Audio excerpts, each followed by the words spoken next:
When most families think about making a high school sports team in Arizona, they focus entirely on what happens on the field.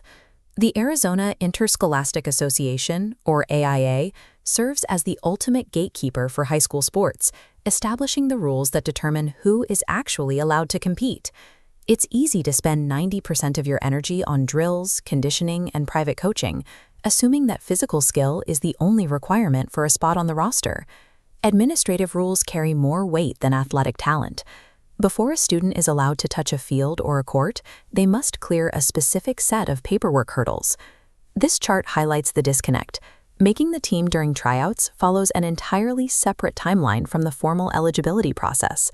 You can clear the athletic hurdle and still be stopped by the true hurdles, like physical exam dates and transfer reviews.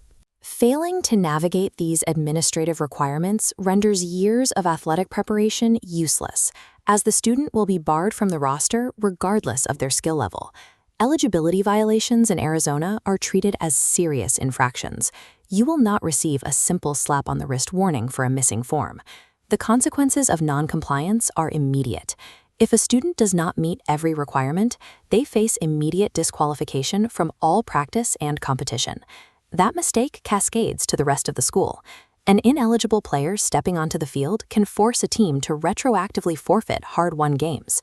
Understanding the eligibility rulebook is exactly as crucial as knowing the playbook, because a single administrative failure impacts the entire team season. To understand the system, we can look at the Arizona Eligibility Matrix. The foundational requirement for every single athlete, regardless of skill, is medical clearance. The AIA requires a specific input.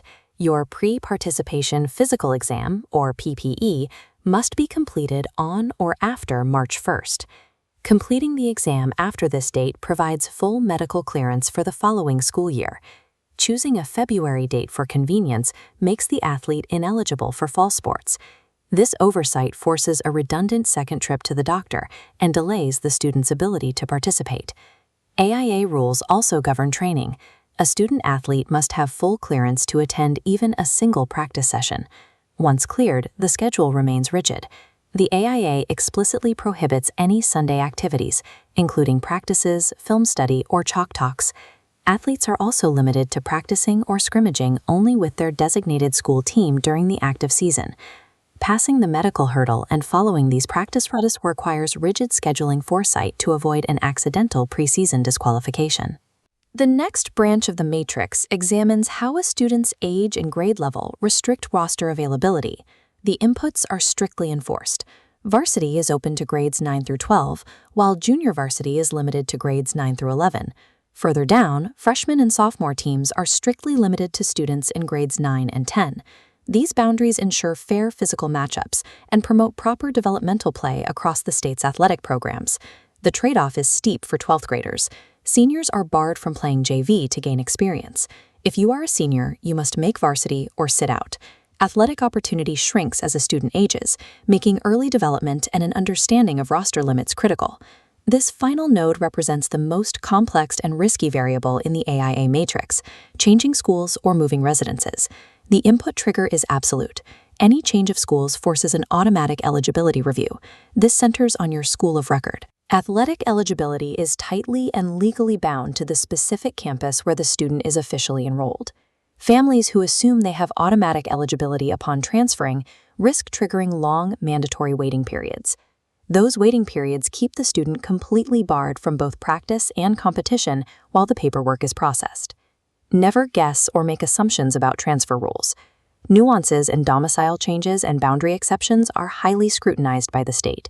If you are moving, your absolute first step is to proactively contact the new school's athletic director before you engage with coaches.